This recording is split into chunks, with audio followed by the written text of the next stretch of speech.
Hello everybody, welcome to the fifth video on ecology.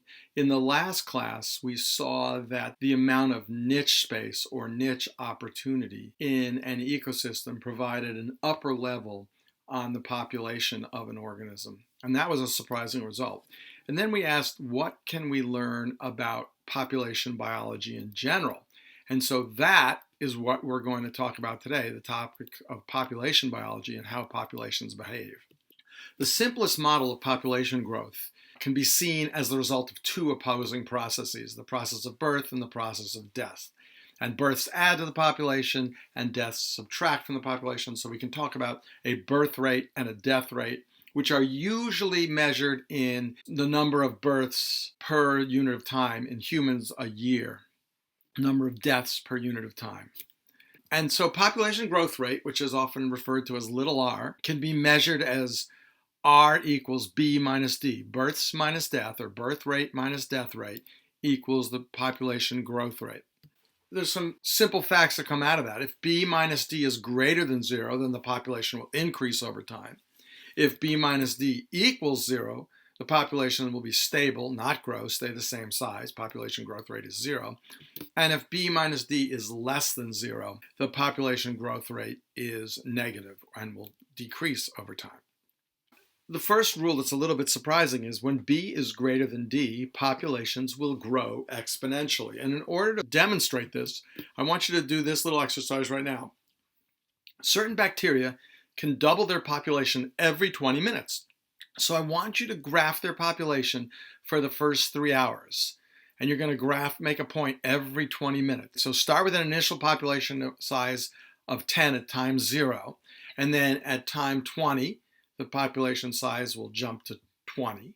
And then at time 40, well, you figure out what it is and make a data table first and then graph it. Shut this video off and then turn it back on when you've made that graph and it's in your notes. Okay, you're back. And what you've produced is something that is sometimes referred to as a J-curve, but really what it is mathematically is exponential growth. And the exponential growth curve results anytime you have a constant percentage of growth per unit of time. Notice the percent is constant over time, but the number of new individuals gets larger and larger over time, as you saw in your graph, which I reproduced here. And you can see the number of individuals added in the final 20 minutes was almost as big as all the individuals previously added to the population. Now, this demonstration assumed that death rate was 0, which is obviously incorrect, but it doesn't matter. As long as B is greater than D, populations will grow exponentially. Now, in the real world, B and D don't stay constant, but they change with population density. So let's explore the consequences of that. While they have the ability to grow exponentially, as population density increases, birth rates often start to decrease and death rates often start to increase. So first we're going to look at why that might happen, and then we're going to look at the consequences of that. So why don't you think about why birth rates would decrease and death rates would increase as population density increases. You can turn off the video if you need to. Okay, you've thought about it? Well, there are 3 really common reasons. One is competition. When you have a higher population density, there is a much higher likelihood of competition with members of the same species, what we already know is called intraspecific competition, or with members of other species, interspecific competition. And competition can increase death rates. And how does it do that? Well, it could increase mortality directly. It could increase mortality as individuals have to wander around looking for a place to live and they get picked off by predators. Or competition can decrease birth rates because individuals with a smaller energy budget simply can't make as many babies. And if you're competing for food, it's likely that you'll get less energy and therefore have less energy available to turn into babies.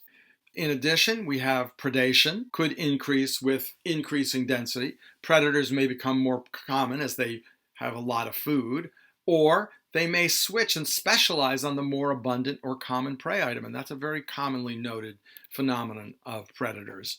And finally, diseases and parasites. These will increase mortality rates because they become more common and spread more quickly through a population at high density than at low density. and therefore mortality rates would go up. So the summary is, at low population density, there's a lower amount of mortality. That's a vocabulary word meaning death. And at high population density, there is a larger amount of mortality. And the opposite happens for birth rate. At low population density, we tend to have a high birth rate, and at high population density, a low birth rate. What happens when B and D change? If B and D respond quickly and smoothly to a change in population density, then we would expect that exponential growth would start to slow and keep decreasing until it reached the point where B minus D equals 0. In other words, birth and death rates were the same. And at that point, there would be no more population growth. The curve will level off. And here's what it looks like. This is the so-called S curve, or the logistic curve. Notice that at the bottom of the curve, what you have is the exponential growth part, and then as the environmental constraints begin to set in, as competition occurs, or more predation occurs, or more disease, the growth rate slows down until it reaches this maximum level that's determined by the environment, by the amount of niche opportunity. And this is called the carrying capacity of the environment. Now, there are many variations on this theme of B and D changing in response to population density. So let's look at a few of them. Suppose there is a lag between the actual population density right now and the birth and death rate. Guess what will happen to the population when that happens? If you guess that the population might overshoot its carrying capacity and then crash below it and then rise back up and overshoot it again, that's a good guess, right? You might get an overshoot of the carrying capacity, and that will result in huge increases in mortality and huge decreases in natality, and that's another vocabulary word. I think you can guess what it means. And this occurs when there's a time lag between B and D. Why would B and D have a time lag? Well, you could try guessing it, shutting off the video, thinking about it. Okay, you're back. So, suppose this year's birth rate was occurring in response to last year's density. So think of animals that overwinter as an adult and then lay their eggs or have their offspring in the spring. They have survived since last year, and they were all producing young as if it was last year's conditions. And so you get a lag in the birth rate. It stays much higher, even though the density was fairly high. What if death rate was due to diseases that take a while to get going? In other words, the diseases don't spread through the less dense population and take time to spread. So that would also create a time lag. The lagging responses of B and D results in a great variety of population curves, and I'm going to show you some on the next slide. The first one here is a paramecium, and paramecium in a tube, which we saw earlier in the competitive exclusion principle experiments, show a beautiful logistic growth curve, as you can see here.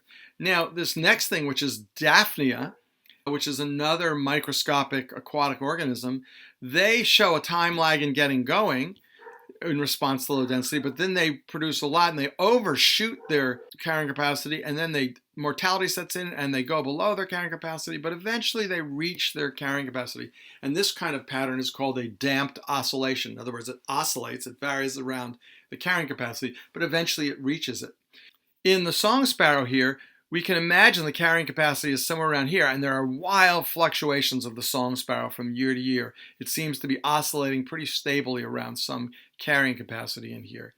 And so we have stable oscillations in the song sparrow's case, and also in this hypothetical case of a fish which goes up to its carrying capacity and then oscillates stably in a much more regular pattern than this song sparrow here. That's another example of stable oscillations. Now, another place we see interesting population biology is in the case of predators and their prey, especially when the predators and the prey are tied to each other, when the predator doesn't have many other options for prey. And here we see foxes and rabbits. The rabbit population starts off by growing exponentially for several years. We have the x-axis is years. The foxes respond to the rabbits, the extra food, but notice there's a time lag of 4 or 5 years before the foxes respond. And their peak population occurs about 3 or 4 years after the peak rabbit population. And also you should notice that the y-axes are different here on each side, and that the fox population is much, much lower than the rabbit population. At best, a tenth of it, and probably much less than a tenth of it. So the fox population crashes at, let's say, year 8. It starts to crash and continues that way until about year 19 or so. And the fox population crashes because of its lack of prey. So we now have explained the growth of the rabbit population, food, the growth of the fox population, food, the decrease in the fox population, which is lack of food. But now let's look at the rabbit. Why do you think the rabbit's population decreased? Notice that when the rabbit's population decreases, the foxes are barely getting going. And so it could be that there's more predation by foxes that brings them down, but it turns out generally that's not true, that the predator limits the rabbits. Usually it's one of these other two reasons. The rabbits have reduced their food supplies so much that they are now starting to starve to death. There's been so much competition for food that the plants actually got eliminated, there's less vegetation available, and the mortality rate goes way up and the birth rate starts to drop. Another reason is disease and parasites may spread through the rabbit population due to the high density, and that takes a while to get going, and now the rabbits crash due to that. Now, which of these three is actually the most important in most systems can only be told by studying the systems. There's no generally true rule, although I would say 2 and 3 tend to be more important than number 1. One thing that you can notice in such a situation, it's very difficult to determine the actual carrying capacity of either the fox or the rabbit because they fluctuate so much. I suppose you could say, well, it must be somewhere in the middle here of their fluctuations. Now, it turns out that some mortality factors are not affected by density. In the case where B and D change in response to density, we say that we have density-dependent factors that limit the population. And we can identify several kinds of density-dependent factors. Disease and parasitism, predation, competition are all density-dependent. In other words, their effects become larger as density gets larger. But there are similarly density-independent mortality factors, and these don't change in response to density, but instead color a certain percentage no matter what the population size. So if it's a small population, it'll take 60%, or if it's a large population, it'll probably take 60%. And these include things like unusual weather, such as really cold winter temperature, which will knock out and cause a lot of mortality in certain species, or natural disasters like hurricanes and forest fires, and things like that, which just are not dependent on density in terms of the percentage of the population they knock out. As a result, we get to Rule 14, which is that some populations are limited by density-independent factors and not by density-dependent factors. This graph shows that in this population here, the carrying capacity is never reached, and other mortality factors knock the population down before it reaches carrying capacity. And this is really common in insects because they're very susceptible to huge amounts of mortality due to weather. And in fact, if we were to draw this truthfully, most insect species would be bumbling around way down here, so they'd always be at the exponential growth phase from year to year. But their mortality is just random, depending on random density-independent events. So the population is never affected by food scarcity and never gets near its carrying capacity. And this probably explains why there's a lot of niche overlap in plant-eating insects. In other words, you can go and look at the oak tree outside my window here and find many, many species eating that oak tree. And because they're not ever competing, they never denude the oak tree, and there's always plenty of food for all the different species. When you have these density-independent factors, you tend to get these really random-looking, jagged population graphs like this. So that's a good indicator. It's not proof, but it's an indicator that you have density-independent factors that are important. Last thing, here's an example of a study that was done to look at which kind of mortality factors actually most affected, in this case, the winter moth, which is indeed a winter flying moth in Great Britain. And you can see that the total mortality is given up here, and it fluctuates a lot. And the one type of mortality that correlates with this the most is winter disappearance. And that is a density independent factor.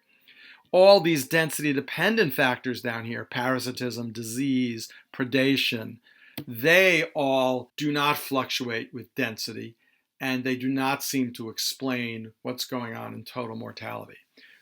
So that's it for today. We have learned a lot of population biology today. We have learned that population growth can be thought of as being the result of birth rate and death rate. When birth rate is greater than death rate, we get exponential growth. But after a little bit of exponential growth, the limiting factors of the environment start to show up, both density dependent ones being particularly important, and you get this transition to the carrying capacity. The population may reach the carrying capacity. There are many variations on that theme where you have oscillations around the carrying capacity, damped oscillations to the carrying capacity. And then we also saw that some species are limited by density independent factors, and they have no real pattern in their population growth from year to year as a result of that. And they are way below their carrying capacity. So that's it for population biology. Until our next class, when we'll go back to looking at ecosystem level processes and talk about the recycling of nutrients and how ecosystems can stay productive over time. What I want you to do is get out in the field, ask a lot of questions, and think about biology and talk about it with others. And I'll see you next class.